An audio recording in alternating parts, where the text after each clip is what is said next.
한때 재택근무를 장려했던 기업들이 점점 사무실 복귀를 요구하면서 미국 오피스 시장의 청신호가 될지 그 기추가 주목됩니다.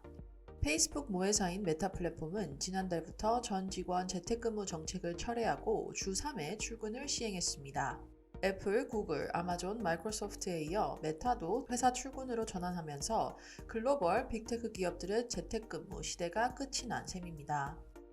월스트리트저널은 테크 기업들이 이 제도를 더 강화하기 위해 직원들의 출입카드 기록을 열람한다고 보도했습니다. 심지어 메타는 3일을 출근하지 않는 직원들에게는 최악의 경우 해고까지 이르는 상당한 불이익을 주겠다고 경고하기도 했는데요. 이와 같은 기업들의 움직임이 오피스 시장에 긍정적인 신호로 작용할지는 조금 지켜봐야 할 것 같습니다. 출근을 의무화하기는 했지만 여전히 일주일의 대다수를 집에서 일하고 있기에 예전만큼 큰 규모의 사무 공간이 필요하지 않기 때문입니다. 이는 곧 임대 축소로 이어지기에 건물주들의 고민은 여전할 것으로 전망됩니다. 실제로 미국 직원들의 사무실 출근율을 살펴보면 2019년 수준의 절반에 불과합니다.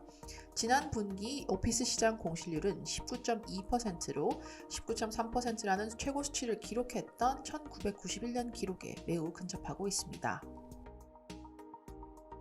앞서 말씀드린 것처럼 미국 오피스 시장은 높은 공실률로 골머리를 앓고 있습니다. 그럼 가장 높은 공실률을 가진 도시는 어디일까요? 월스트리트저널에 따르면 가장 높은 오피스 공실률을 가진 도시는 미국의 동부도 서부도 아닌 텍사스라고 합니다. 많은 회사들이 서부나 동부를 떠나 텍사스에 정착했는데도 불구하고 공실률이 높다는 것은 매우 이례적인데요. 텍사스의 경우 사무실로 출근하는 사람들의 비중이 다른 도시에 비해 높은 편임에도 불구하고 이와 같은 상황이 지속되고 있습니다. 그 원인으로는 과잉 공급을 꼽을 수 있는데요. 오스틴, 댈러스, 휴스턴 모두 1980년대와 90년 대규모 개발이 시작되었습니다. 낮은 세금과 느슨한 규주에 힘입어 여러 개발사들이 너도나도 할 것 없이 뛰어든 것인데요. 실제로 텍사스 오피스 공급량은 지난 16년 동안 미국 내에서 가장 높았다고 합니다. 오스틴의 경우 3분기 오피스 공실률은 24.2%로 2019년 12.9%에 비해 크게 늘었습니다. 물론 재택근무도 그 원인 중 하나이지만 그 여파는 생각보다는 크지 않을 수 있다는 게 전문가들의 해석입니다.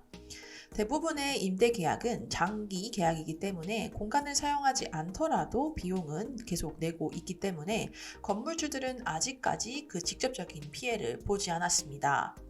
하지만 과잉 공급과 예상보다는 낮은 수요에 오스틴 오피스 시장은 여전히 어려움을 겪고 있습니다. 실제로 오스틴 오피스 점유율은 팬데믹 전 대비 40%에 불과하다고 합니다.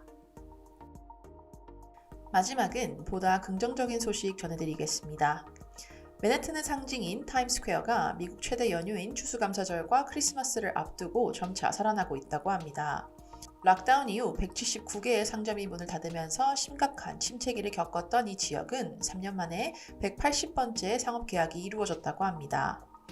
이 외에도 리테일 임차 계약 건수, 리테일 판매와 호텔 예약 건수 등 여러 상업 시장 지표가 2019년 수준으로 회복했습니다. 타임스퀘어의 리테일 평균 임대료는 2023년 3분기 스퀘어피트당 1,342달러를 기록했는데 이는 스퀘어피트당 959달러를 기록했던 작년 동기 대비 무려 40%나 상승했습니다. 월스트리트저널은 타임스퀘어와 미드타운에 위치한 호텔 사용객이 늘어난 것도 해당 지역의 회복 요소 중 하나라고 분석했습니다. 현재 이 지역의 평균 호텔 사용률은 2020년 럭다운 최저 대비 무려 88%나 상승했으며 비용 또한 10%나 상승해 417달러를 기록했다고 합니다. 하지만 완전한 회복까지는 여전히 시일이 소요될 것으로 보입니다. 가장 중요한 수치 중 하나인 이동 인구는 여전히 2019년 수준에 못 미치고 있습니다. 게다가 맨해튼 오피스 공실률이 여전히 16%라는 높은 수준을 유지하고 있다는 점도 우려할 만한 사항입니다. 지금까지 빌드블록이었습니다. 다음에도 유익한 소식으로 찾아오겠습니다. 감사합니다.